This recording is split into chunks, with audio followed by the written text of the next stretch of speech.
Assalamualaikum warahmatullahi wabarakatuh. Perkenalkan, nama saya Yohanes Brana Putra. Di sini saya akan mempresentasikan tugas saya guna memenuhi ujian akhir semester mata kuliah Keuangan Internasional Praktikum.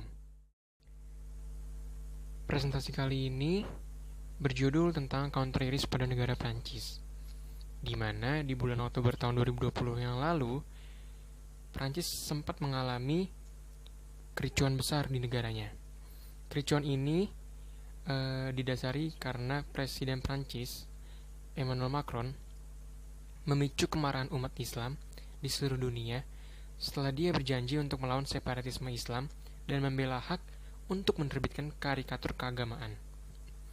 Kronologinya adalah Samuel Paty, guru di Prancis, dibunuh pada 16 Oktober 2020 oleh remaja berusia 18 tahun asal Chenya yang tinggal di kota Évreux, Normandia. Guru tersebut dibunuh usai menunjukkan gambar kartun Nabi Muhammad kepada murid-muridnya. Hal ini yang menjadi salah satu hal yang dilarang dalam kepercayaan agama Islam. Dan saat itu Samuel Paty mengajar di kelas kebebasan berpendapat. Samuel Paty lalu menunjukkan kepada siswanya beberapa karikatur Nabi Muhammad yang telah diterbitkan oleh majalah satir Charlie Hebdo pada tahun 2015. Macron dengan keras membela kartun kontroversial tersebut, mengatakan bahwa mereka dilindungi di bawah hak kebebasan berbicara, dan bersikeras bahwasannya tidak akan meninggalkan karikatur.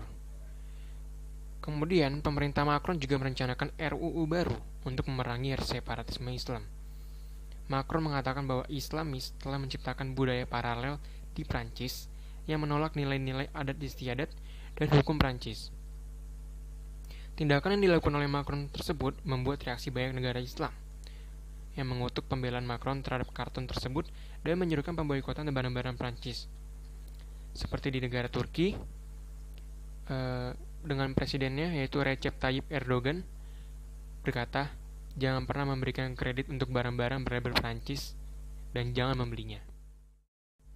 Kemudian di Arab Saudi, sebagai tempat kelahiran Islam, mengatakan menolak gambar ofensif dari Nabi Islam manapun.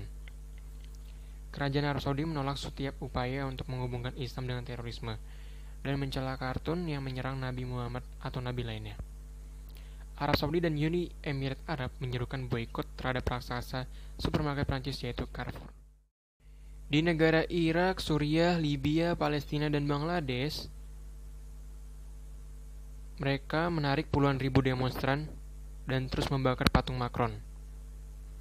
Kemudian, pedagang Yordania dan Kuwait dan Qatar telah memindahkan barang-barang Prancis dari rak-rak toko, sementara Universitas Qatar telah membatalkan Pekan Budaya Prancis.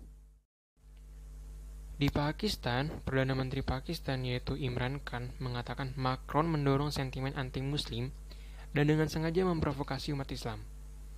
Dia juga memanggil duta besar Prancis untuk mengajukan protes.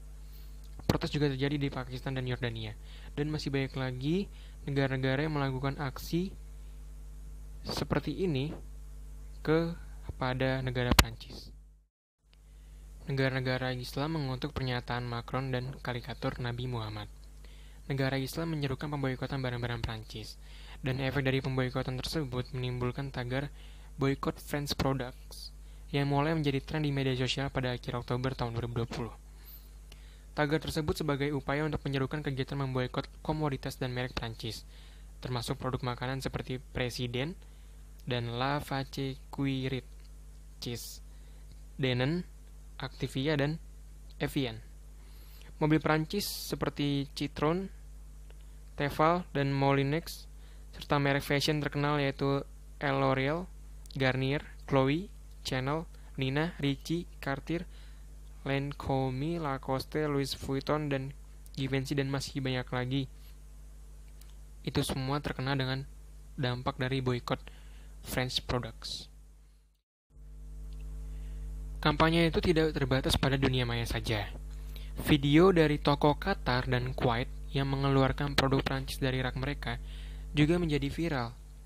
Demikian pula di Mesir, satu jaringan supermarket dan sejumlah pusat perbelanjaan telah membuang semua produk Prancis. Cakupan dan dampak dari kampanye boikot Prancis baru-baru ini masih belum tergambar jelas. Pada saat ini pun Prancis sudah terbebani oleh dampak dari krisis kesehatan virus corona. Kementerian Luar Negeri Prancis meminta negara-negara dunia Islam untuk tidak memboikot produk mereka, dengan menekankan bahwa Muslim adalah bagian dari tatanan nasional di Prancis. Selain itu, Presiden Prancis, Macron, mengumumkan bahwa dia memahami kemarahan umat Islam karena penerbitan karangan tersebut, namun mencatat bahwa ini tidak membenarkan adanya kekerasan.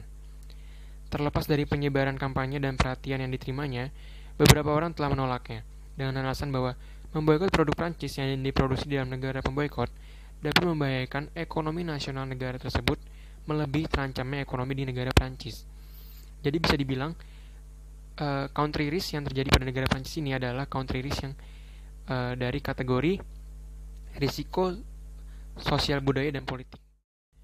Dampak dari gerakan boikot produk Prancis yaitu Prancis memiliki banyak perusahaan raksasa yang telah mengekspansi diri ke berbagai negara, termasuk pun Indonesia. Gerakan boikot ini tidak terjadi secara keseluruhan di dunia.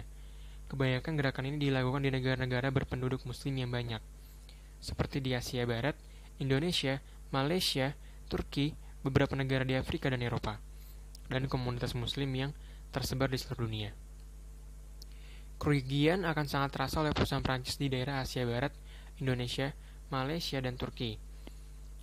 Kerugian yang dirasakan berupa penurunan pendapatan dan ditariknya investasi dari negara tersebut. Perusahaan Prancis terancam kehilangan transaksi bisnis dengan negara Asia Barat, Indonesia, Malaysia, dan Turki senilai 100 miliar US dollars atau sekitar 1.442 triliun rupiah. Namun, bukan hanya country of origin saja yang terkena dampak. Host country tempat perusahaan tersebut berdiri juga akan terkena dampak, contohnya Indonesia. Perusahaan Prancis banyak membuka perusahaan di Indonesia, seperti Danone, perusahaan minuman, kemudian Accor, hotel, Louis Vuitton, fashion, Lacoste juga fashion, Evian minuman, Garnier kosmetik, L'Oreal juga kosmetik, dan lain-lain. Tentunya beberapa perusahaan tersebut memerlukan tenaga kerja lokal untuk menjalankan usaha di Indonesia. Dengan pemboikotan ini, bisa jadi kegiatan usaha atau produksi perusahaan tersebut terhenti, dan menyebabkan banyak pekerja lokal kehilangan pekerjaan. Kesimpulan dari presentasi kali ini adalah, pemerintah Macron juga merencanakan RUU baru untuk memerangi separatisme Islam. Macron mengatakan bahwa Islamis telah menciptakan budaya paralel di Prancis yang menolak nilai-nilai adat istiadat dan hukum Prancis.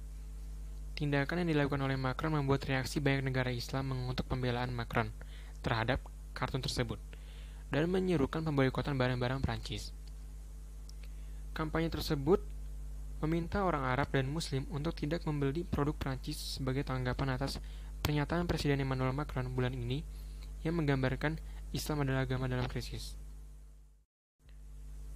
Tagar boykot French products tersebut sebagai upaya untuk menyerukan kegiatan memboikot komoditas dan merek Prancis, termasuk juga produk makanan seperti Presiden dan La Vache Cuirit Cheese, Danone, Activia, dan Evian.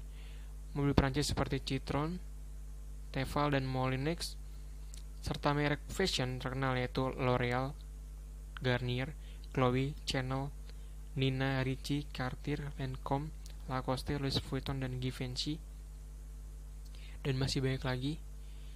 Cakupan dan dampak dari kampanye boikot Prancis baru-baru ini masih belum tergambar jelas. Pada saat ini pun, Prancis sudah terbebani oleh dampak dari krisis kesehatan virus corona.